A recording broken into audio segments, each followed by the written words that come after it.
की प्रार्थना तो लगभग सबको याद है, लेकिन इस प्रार्थना को अगर आप करें बैठ के अकेले में तो सब कुछ गुरु महाराज ने इसमें सब कुछ छिपा के रखा हुआ है। एक प्रेमी को, एक भक्त को अपनी रहनी कहनी अपने जीवन में किस तरह से पुकारना चाहिए, इस प्रार्थना में एक एक शब्द पे अगर आप ध्यान दीजिए तो भक्ति कैसे करनी चाहिए, भक्ति करने पे क्या क्या होता है।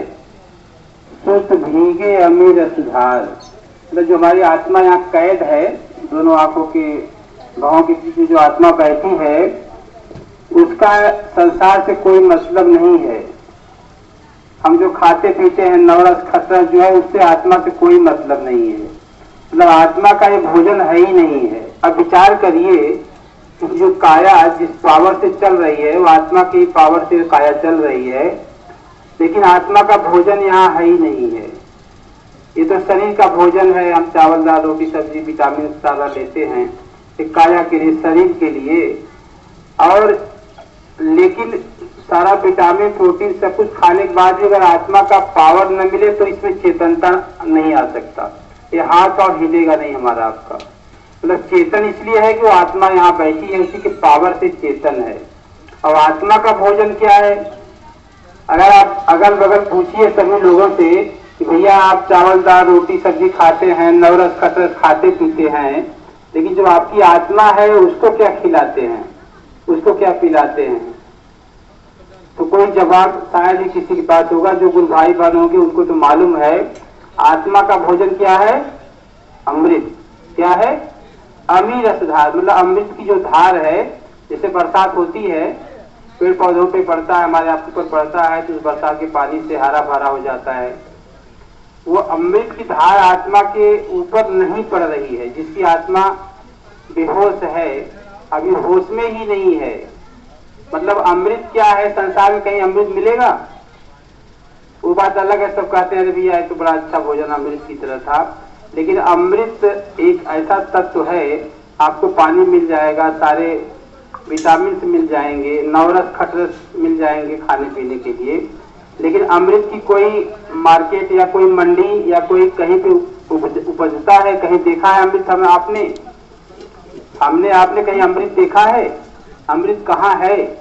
तो अमृत हमारे आपके अंदर यही पे। देखिए आप सभी लोग ध्यान से सुनिए, मालिक का पैगाम और संदेशा, परम संत बाबा जय गुरुदेव जी महाराज का संदेशा पैगाम आपको सुनने को मिल रहा है। अमृत है कहाँ? अमृत मिलेगा कैसे? और अमृत मिलता है तो होता क्या है? आप विचार करिए। चाहे नौजवान हमारे साथी युवा भाई बहन हो, चाहे बड़े बूढ़े बुजुर्ग हों, चाहे माताएं बहनें हों, चाहे बच्चे हों, सभी लोगों के जीवन में अमृत का बहुत बड़ा रोल है। और अमृत कहीं किसी दुकान पे मिलता नहीं है, कोई मंडी नहीं है, कोई इसका जो है शॉपिंग कॉम्प्लेक्स नहीं है, कहीं आप जाके परचेज कर लेंगे आप, या कहीं जमीन से नहीं निकलता, कहीं आसमान से नहीं निकलता।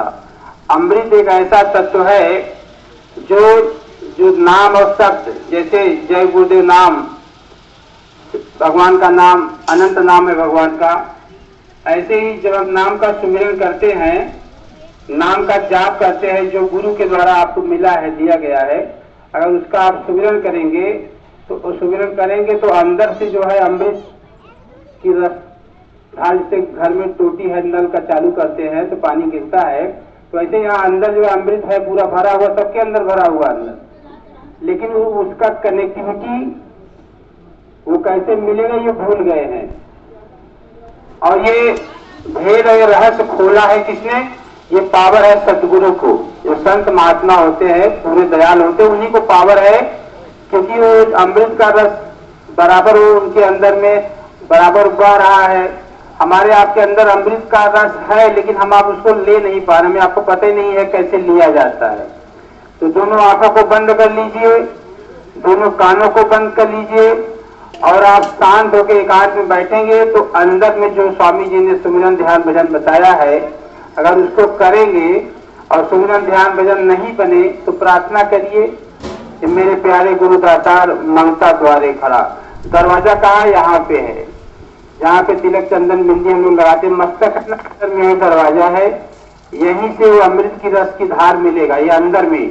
आंख खोलेंगे नहीं मिलेगा, कान जुबान, मतलब अब बाहर कहीं अमृत नहीं है, अंदर में है अमृत, लेकिन उसको लेने के लिए जो है गुरु महाराज ने क्रिया बताया है वो करना पड़ेगा। अगर आप नहीं करेंगे तो आपके अंदर रहेगा, मिलेगा नहीं, वो आत्मा बेहोश है। इसीलिए जितने लोग यहाँ बैठे हैं, ज्यादातर लोग, कोई एक यहाँ ऐसा भी गुरु भाई बहन है जिसके अंदर वो रस आ रहा है, वो अमृत का रस उसको मिल रहा है, उसकी आत्मा पी रही है। और जब आत्मा अमृत का रस पीती है तो आत्मा उड़ती है, जैसे रॉकेट उड़ता है, हवाई जहाज, हेलीकॉप्टर आसमान में उड़ता है, अब चिड़िया उड़ती है जैसे देखते हैं, ऐसे आत्मा इस शरीर को छोड़ के अंदर में उड़ जाती है और ऊपर के मंडलों में घूम टहल के, जैसे हम आप जाते हैं मुंबई, दिल्ली, कलकत्ता, देश विदेश हम आप जाते हैं, वैसे आत्मा शरीर में से निकल के अनंत मंडलों में, ऊपर बहुत सारे मंडल हैं। इन आंखों से जो दिख रहा है संसार, इससे अलग एक दुनिया है, वो चेतन दुनिया है, उसी दुनिया के हम अपवासी हैं और यहाँ आके हम आप फंस गए, काल माया के देश में फंस गए। हमें आपको निकालने के लिए परम संत बाबा जय गुरुदेव जी महाराज ने जो साधना बताई है हमें आपको करना चाहिए। तो प्रार्थना गुरु महाराज करते थे कि मेरे प्यारे गुरु दातार, वो दादा गुरु से प्रार्थना करते थे स्वामी जी, हमें आपको सिखाए, संस्कार डाला हमारे आपके अंदर कि हमें आपको भी ये प्रार्थना करनी चाहिए। और प्रार्थना करिए तो उसमें ध्यान दीजिए कि उसमें है क्या। मंगता द्वारे खड़ा, मतलब हमारे पास कोई जब सहारा इंसान के पास नहीं होता तो मांगने लगता है। तो नाम का जो दान गुरु महाराज ने हमें आपको दिया है, वो नाम को जगाने के लिए, नाम की कमाई के लिए हमें आपको प्रार्थना करनी पड़ती है। दीजिए भक्ति दान। देखिए जीवन भक्तिमय होना चाहिए। जानवर भी तो जी रहा है, वो भी खाता पीता है, बच्चा पैदा करता है। फिर हमारा आपका जीवन अगर जानवर की तरह है, सिर्फ बच्चे पैदा करें, धंधा बिजनेस व्यापार नौकरी चाकरी में समय दे दें, तो जीवन जानवर की तरह हो गया। भक्तिमय मतलब क्या है, कब क्या करना है, समय से कब कब क्या करना है, आत्मा के लिए अलग करना है, शरीर के जलन भी होती है। जगह जगह लोग कहते हैं कि मिश्रा जी कहीं चाय न जाए, लखनऊ जरूर चले जाते हैं। जहाँ लखनऊ वाले हैं मिश्रा जी जाते नहीं, मिश्रा जी को लखनऊ वाले प्रेमी लोग खींच लेते हैं। हम यहाँ अपने मन से नहीं आते, आप लोग खींचते हो, मालिक का जो आदेश हो जाता है, जब आप लोग यहाँ से बेचैन हो जाते हो, व्याकुल हो जाते हो, तरफने लगते हो, तो मालिक का आदेश हो जाता है, हम चले आते हैं। जबकि हमें कहीं जाने के लिए हमारी देवी जी आदेश नहीं देती है, वो चाहती है ये जो है तोता मैना की तरह, गुनगुन की तरह घर के भी जगह नहीं कह रहे, कहीं बाहर ही न जाए। हमें बाहर आने के लिए पहले एक संघर्ष करना पड़ता है। मैं अपनी कमियों को भी बताता हूँ, आप लोगों को इसलिए बताता हूँ कि हमारे जो भाई बहन है, हर तरह की चर्चा आपसे करता हूँ। इसका मतलब ये नहीं है कि आप लोगों को ऐसा करना है। आपकी कमियों को देख के हम सुधर सकते हैं, हमारी कमियों को देख के आप सुधर सकते हो, आपकी अच्छाई को देख के हम अच्छाई अपने अंदर ला सकते हैं, हमारी अच्छाई को देख के आप अपने अंदर अच्छाई ला सकते हो। स्वामी जी ने कहा, बच्चा तुम्हें देख करके दुनिया वाले बदल जाएंगे, लेकिन तुम तो पहले बदल जाओ। पहले तुम जब सुधरोगे, तुम अगर बदलोगे तो दुनिया बदल जाएगी। मैं अपने घर का एग्जाम्पल इसलिए देता हूँ, बाहर किसी का एग्जाम्पल दूंगा तो लड़ाई झगड़ा शुरू हो जाएगा।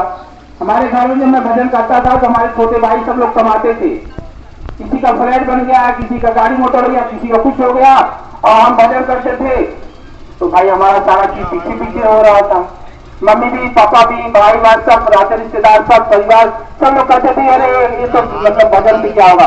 तो हमने कहा भजन से ही सब कुछ होता है। उसका प्रैक्टिकल एग्जाम्पल आपको दूर नहीं देखना है, आप हमारे घर कभी आ सकते हैं, कुछ प्रेमी गए भी हैं। भजन अगर आप करिए, कुछ मत करिए, सिर्फ भजन करिए, सारा काम आपका होगा। लेकिन अगर आप भजन नहीं कर पा रहे हो तो थोड़ा थोड़ा संसार का भी काम कर दीजिए। अब 18 घंटे, 10 घंटे, 15 घंटे अगर भजन करो, कुछ मत करो, आप सारा काम आपका होगा, सिर्फ 4 बजे होगा। लेकिन करते ही नहीं चल 10 घंटे, 12 घंटे, 15 घंटे, तो स्वामी जी ने इसलिए 2 घंटा कहा था हमें आपको। वो जानते थे कि ये लोग करने वाले नहीं है। सुबह शाम करिए, परिवार का भी सेवा सत्कार करिए, परिवार बच्चों की व्यवस्था भी देखिए। अगर बच्चों की व्यवस्था नहीं देखना है, भजन करिए आप। अगर आप भजन नहीं कर रहे हैं, परिवार की व्यवस्था नहीं देख रहे हैं, तो दोष लग रहा है। फिर वो ऐसा दोष लग रहा है, पता नहीं वो कब जाएगा, कब वो छूटेगा। और भजन करने की सारी व्यवस्था बन गई। और हमारे घर के लोग कहते हैं जिनका तो सारा काम गुरु महाराज करते हैं। जो लोग हमें गाली देते थे, हमसे लड़ते नहीं थे, चुप हो जाते थे। कोई पागल हो गया, कोई अपंग हो गया, कोई अपाहिज हो गया, किसी को कैंसर हो गया, और मुझे कोई जुबान से रे कहने को तैयार नहीं है। घर के लोग इतने डर गए हैं सब लोग। नहीं वैसे गाली देते थे, अरे ये कुछ नहीं करता है, ऐसे टाइम वेस्ट करता है, ये इधर जाता है उधर जाता है। तो आप अगर आपको कोई गाली दे रहा है, आप भी उसको गाली दे, तो सिंपल सा काम से पैसे दुनियादार करता ही है। लेकिन अगर आपको कोई गाली दे रहा है, एक बार दो बार समझा दो।